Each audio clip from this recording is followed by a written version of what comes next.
I don't know what it was that made me wake up, but I did. I rolled over and noticed my wife Kimmy wasn't in bed. I assumed she was in the bathroom or getting water or something of the sort. I kind of half dozed off again a few times, but after a little while, Kimmy still wasn't back.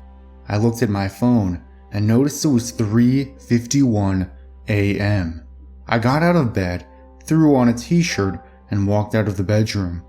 The bathroom was dark and lifeless. I walked down the rest of the dark hallway and into the dark kitchen. No Kimmy there either. I walked back to the bedroom and found her phone to still be on the bed, where she keeps it every night. More confused than worried at this point, I walked back down the hallway and into the family room where the garage connects to, and confirmed that her car was still in the garage. I turned the light on in the family room and ran my hands over my face, wondering where in the world she'd gone. I turned around, and through the sliding glass doors that led to the backyard, I saw movement outside. I turned the lights off to better see outside, and to my surprise, there she was.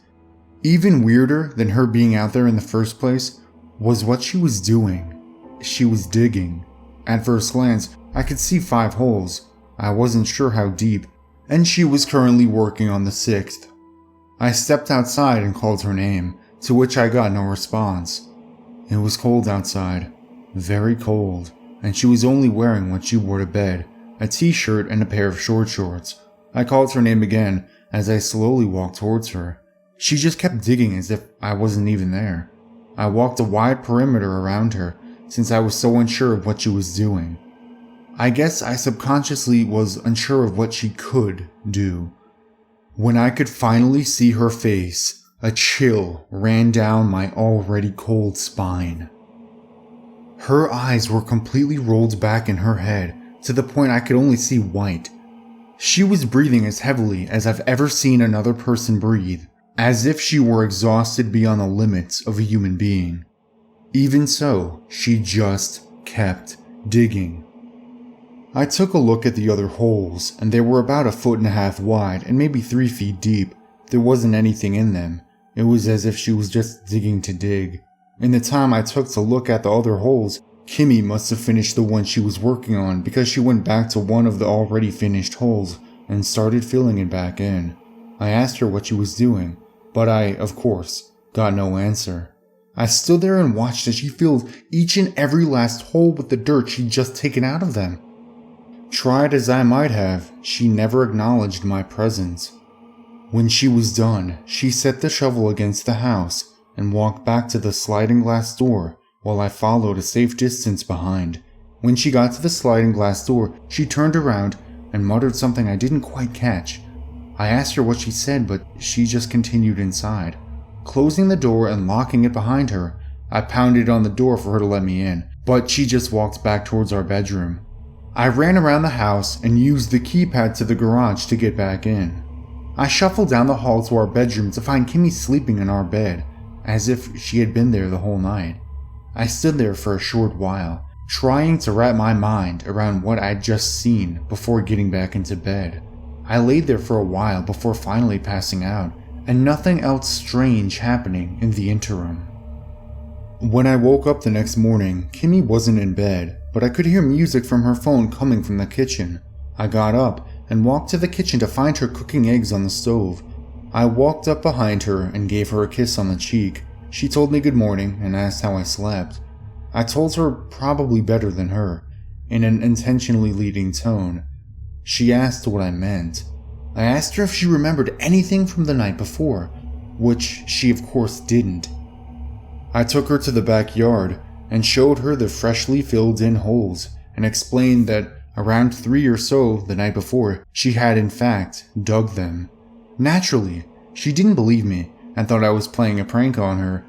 It took some convincing, but eventually she believed me when I told her that it was indeed she who had dug the holes. I explained the entire event to her in detail, and she was visibly shaken by the retelling. She assured me she'd never been a sleepwalker before, and that she had no idea why she would have done anything like that. We essentially brushed it off as a very unsettling yet ultimately harmless, spontaneous occurrence of sleepwalking. The rest of the day went by with nothing out of the ordinary happening. We went to bed that night, and I had essentially all but forgotten about the strangeness of the night prior. Even so, my sleep schedule was a bit off. I found myself waking up every hour or so. Once again, I woke up around 3:45 and noticed Kimmy wasn't in bed. I immediately got up and looked out her bedroom window, and there she was, digging holes again. From what I could tell, as far away as I was, she had 4 done and was working on her 5th. I get up and go outside. I again tried calling her name as I approached, of course, to no avail. Once again, her eyes were rolled back in her head. It was like a replay of the previous night that I had gotten to just a little bit earlier this time, only the holes were in different spots. I finally had enough and didn't want her out in the cold anymore, so I grabbed the shovel as she sunk it into the ground, stopping her from digging any further. It was then that she let out the most blood-curdling scream I've ever heard in my life. In all honesty, it didn't even sound like it was her screaming. It was high-pitched, yet guttural, ear-shattering and sharp. As soon as I let go of the shovel, she stopped, took a few quick, shallow breaths, and resumed shoveling. I went and put on a sweatshirt and waited outside for her to be done. She again dug 6 holes and filled them back in, just like the night before. I hopped up and beat her to the door when she set the shovel against the house and began walking back towards the inside. She again stopped and muttered something, but it was too quiet for me to hear. I thought I may have heard the words, "find you," but I'm not sure. When we got in the hallway, I was so frustrated that I blocked the way for her to walk any further. I pleaded with her to wake up, but had no success. She just kept trying to walk past me. I finally let her go, and she got back in bed while I followed closely behind. She turned over to face me, and with her eyes closed, said, "I'm gonna find it before he gets us."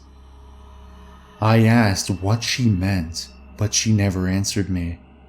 Today went by fine. I explained what happened last night, but she of course had no idea what I was talking about.